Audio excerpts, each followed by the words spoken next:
بسم اللہ الرحمن الرحیم۔ سورہ بقرہ کی 80 نمبر آیہ مبارکہ سے پڑھیں گے۔ اعوذ باللہ من الشیطان الرجیم، بسم اللہ الرحمن الرحیم۔ وقالوا لن تمسنا النار الا ایاما معدودہ قل اتخذتم عند اللہ عہدا فلن یخلف اللہ عہدہ ام تقولون علی اللہ ما لا تعلمون۔ بنی اسرائیل کا ذکر ہو رہا ہے اور یہود کا یہاں پر بیان کیا جا رہا ہے اور ان کی ایک غلط فہمی کا رد کیا جا رہا ہے۔ وہ یہ تھی کہ اپنے زعم میں، اپنے خیال میں وہ یہ بات بٹھائے ہوئے تھے کہ پہلی بات تو یہ ہے کہ ہم جہنم میں جائیں گے ہی نہیں، اور اگر بالفرض ہم جہنم میں گئے بھی تو بس چند دن کے لیے ہمیں جہنم کی سزا برداشت کرنا پڑے گی، پھر ہم نکل آئیں گے اور جنت میں چلے جائیں گے۔ بعض تو یہ کہتے تھے کہ جتنے دن ہم نے بچھڑے کی پرستش کی تھی، ہمارے بڑوں نے بچھڑے کی پوجا کی تھی، بس وہ سزا کے دن ملیں گے، اس کے بعد کوئی سزا نہیں ہوگی، جہنم سے نکل کر جنت میں چلے جائیں گے۔ تو یہاں پر ان کی سوچ کو دور کیا جا رہا ہے اور اس کی نفی کی جا رہی ہے۔ وقالو، اور انہوں نے یہ کہا، لن تمسنا النار، آگ ہمیں نہیں چھوئے گی، الا ایاما معدودہ، مگر گنتی کے چند دن، یعنی جہنم کی آگ ہمیں گنتی کے چند دن چھوئے گی، بس اس کے علاوہ کچھ نہیں ہوگا۔ قل، محبوب ان سے پوچھئے، اتخذتم عند اللہ عہدا، کیا تم نے اللہ کے ہاں کوئی وعدہ لیا ہوا ہے؟ اللہ تعالیٰ جل مجدہ نے تم سے کوئی پختہ عہد لیا تھا کہ وہ تمہیں جہنم میں نہیں بھیجے گا، اور اگر بھیج دیا تو چند دن کے لیے بھیجے گا؟ کوئی ایسا وعدہ ہوا ہے تمہارا اللہ کے ساتھ؟ ایسی کوئی تمہارے پاس کوئی سند موجود ہے؟ کوئی ایسی بات ہے؟ فَلَن يُخْلِفَ اللَّهُ عَهْدَهُ، اور اللہ اس وعدے کی خلاف ورزی نہیں کرے گا۔ اللہ نے تمہارے ساتھ کوئی ایسا وعدہ کیا ہو؟ ام تقولون علی اللہ ما لا تعلمون، یا تم اللہ تعالیٰ پر ایسی بات کر رہے ہو جس کا تمہیں بھی علم نہیں ہے، تم ہی نہیں جانتے۔ یعنی تم نے سن رکھا ہے کہ ہمارے بڑوں نے یوں کہا، بس تم اس طرح کی بات کر رہے ہو، تمہارے پاس کیا معلومات ہیں؟ ظاہر بات ہے اللہ تبارک و تعالیٰ کے ساتھ جو بھی معاملہ ہے یا اللہ تعالیٰ نے کوئی وعدہ فرمایا ہے تو اس وعدے کا ذریعہ انبیاء کرام ہیں، اور ان کے ساتھ اگر کوئی وعدہ ہوا ہے تو اس وعدے کا ذریعہ حضرت موسیٰ علیہ السلام ہے۔ یا جب نبی کریم صلی اللہ علیہ وآلہ وسلم نے اعلان نبوت فرمایا اور اس وقت جو موجود تھے حضور علیہ السلام کے ذریعے انہیں کوئی بات کی گئی ہو کہ تم اس طرح کر لو، اللہ تعالیٰ تم سے یہ وعدہ کر رہا ہے، تو کوئی ایسی سند موجود ہے، کوئی ایسی بات ہے تو بتاؤ کیا ہے اس کی سند؟ لیکن کوئی ایسی بات نہیں، یہ فقط گھڑی ہوئی خیالی اور اپنی سوچ کی باتیں ہیں، حقیقت حال کچھ بھی نہیں ہے۔ اللہ تبارک و تعالیٰ کا قانون قدرت ہے، جو اس کے مطابق چلے گا وہ اللہ تعالیٰ کا انعام حاصل کرے گا، اللہ تعالیٰ کی رضا اور خوشنودی اس کو ملے گی، اور جو اس سے ہٹ کے چلے گا اللہ تعالیٰ کی ناراضگی کا اس کو سامنا کرنا پڑے گا۔ یہی تو جنت اور جہنم کا فلسفہ ہے کہ اللہ کے حکم کے مطابق جو زندگی بسر کرے اللہ تعالیٰ اسے جنت کے انعامات سے نوازے گا، اور جو اس سے ہٹے گا اللہ تعالیٰ نے اسی لیے تو جہنم تیار کی ہے۔ تو اس کا جو نظام عدل ہے اس نے کام کرنا ہے، اور اللہ تعالیٰ نے پچھلی آیات مبارکہ میں ہم پڑھ آئے ہیں، ان سے کئی مرتبہ یہ وعدہ لیا گیا تھا کہ تم فرما برداری کرو، اطاعت کرو، تو اللہ تعالیٰ اپنی نعمتیں تم پر دائمی فرما دے گا۔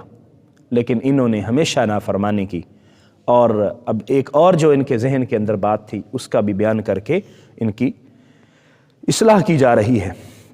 بلا من کسب سیئۃ واحاطت بہ خطیئتہ، ہاں بلکہ ایسا ہوگا جس نے کوئی برائی کی، واحاطت بہ خطیئتہ، اور اس کی برائی نے اس کا احاطہ کر لیا، اسے گھیر لیا، فَأُولَئِكَ أَصْحَابُ النَّارِ، تو یہی وہ لوگ ہیں جو جہنمی ہوں گے، ہم فیہا خالدون، اور اس میں ہمیشہ ہمیشہ کے لیے رہیں گے۔ یہاں سیئہ سے مراد مفسرین فرماتے ہیں شرک ہے، یہ کفر ہے، یعنی جس نے شرک اور کفر کا گناہ کیا اور پھر اس کی زندگی میں یہ گناہ چلتا رہا، اس نے معافی نہ مانگی، استغفار نہ کیا، اللہ جل مجدہ کی اطاعت اور فرمانبرداری کر کے ایمان کامل کو اپنی زندگی کا حصہ نہ بنایا، تو وہ جہنم کا حصہ ہوگا اور اس میں ہمیشہ ہمیشہ کے لیے رہے گا۔ کوئی گناہ کرنا، گناہ کبیرہ، اور گناہ کبیرہ کو حلال سمجھنا، یہ بھی علماء فرماتے ہیں کہ انسان کے ایمان کو ضائع کرنے کا ذریعہ بنتا ہے۔ ایک شخص نعوذ باللہ من ذالک شراب پیتا ہے، وہ سمجھتا ہے کہ میری غلطی ہے، گناہ ہے، تو یہ گناہ ہے، گناہ کبیرہ ہے۔ لیکن ایک شخص شراب جس کو اللہ نے حرام فرمایا اس کو حلال کرتا ہے اور اس کو سمجھتا ہے کہ یہ جائز ہے، اللہ تعالیٰ نے جو حرام کیا یہ ٹھیک نہیں ہے، تو وہ شخص ایمان والا نہیں ہے۔ یعنی گناہ کو حلال سمجھ لینا یہ انسان کے ایمان کو ضائع کر دیتا ہے۔ تو اس لیے یہاں پر ایک یہ بات بھی ہے کہ جو گناہ انہوں نے کیے، اگر وہ گناہ کبیرہ ہے شرک اور کفر کے علاوہ، تو اور پھر ان کو حلال سمجھا تو ایمان کو ضائع کر دیا، یا کفر اور شرک کیا تو پھر بھی ایمان ضائع ہو گیا۔ اور اصول یہ ہے کہ جس شخص کا ایمان نہیں ہوگا، قیامت کے دن اس کے اعمال صالحہ اس کے لیے فائدہ مند نہیں ہوں گے۔ دنیا میں اس کے اعمال کا اس کو فائدہ ملتا رہے گا، دنیاوی نعمتیں اس کو ملیں گی، دنیا کے اندر عزت، شہرت، مال و دولت، یہ سب کچھ دنیا میں اس کو حاصل ہوگا۔ لیکن جس کے پاس ایمان کی دولت موجود نہیں ہے، اس کے قیامت والے دن اعمال بے فائدہ رہیں گے، اس کو فائدہ نہیں ہوگا، چاہے وہ کتنے ہی قیمتی اعمال کیوں نہیں۔ والذین آمنوا، اور وہ لوگ جو ایمان لائے، وعملوا الصالحات، اور انہوں نے اعمال صالحہ کیے، اولئک اصحاب الجنہ، یہی لوگ جنتی ہیں، ہم فیہا خالدون، اور وہ اس میں ہمیشہ ہمیشہ کے لیے رہیں گے۔ دو چیزیں یہاں پر بیان فرمائی گئیں، ایک جو جہنم میں جائیں گے وہ ہمیشہ ہمیشہ کے لیے رہیں گے، اور جو جنت میں جائیں گے وہ ہمیشہ ہمیشہ کے لیے رہیں گے۔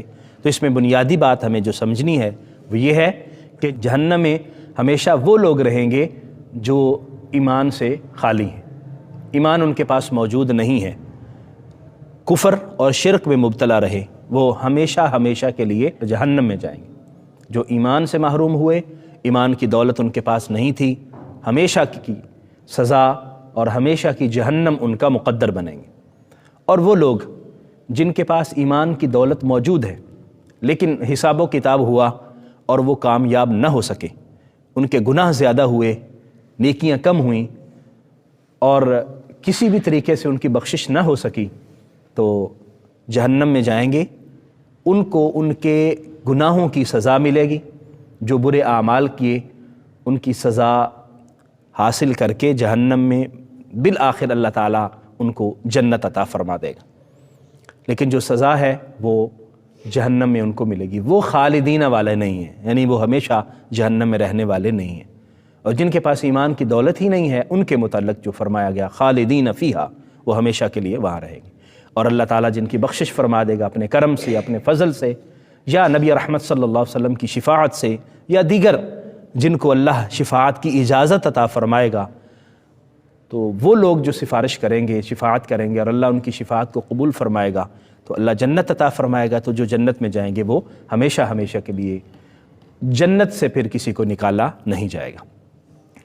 تو ان آیت مبارکہ سے ہمیں یہ سبق ملتا ہے کہ ہم کسی بھی غلط فہمی میں مبتلا ہو کر برے اعمال نہ کریں کہ اللہ تبارک و تعالی ہمیں جنت میں بھیجے گا، یا نبی کریم صلی اللہ علیہ وآلہ وسلم کی شفاعت ہمیں حاصل ہوگی، تو حضور علیہ الصلاۃ والسلام سے تعلق، حضور کی شفاعت کی امید، اس امید پر گناہ کرنا یہ بہت بری بات ہے۔ اللہ تعالیٰ نے قرآن مجید میں فرمایا، یا ایھا الانسان ما غرک بربک الکریم، تجھے اپنے رب کریم سے کس چیز نے دھوکے میں ڈالا؟ یعنی وہ رب کریم ہے اس لیے تم سمجھتے ہو کہ وہ رب کریم ہے تو وہ معاف کر دے گا، تو یہ کوئی گناہ کرنے کی کوئی وجہ تو نہ ہوئی، کوئی توجیہ تو نہیں ہے۔ تو انسان کو اللہ کی اطاعت اور فرما برداری میں زندگی بسر کرنی چاہیے، نہ کہ بخشش کی امید پر گناہ کرنے چاہیے۔ اللہ کریم محفوظ فرمائے، ہمیں نیک اعمال کی توفیق عطا فرمائے۔ وآخر دعوایا ان الحمد للہ رب العالمین۔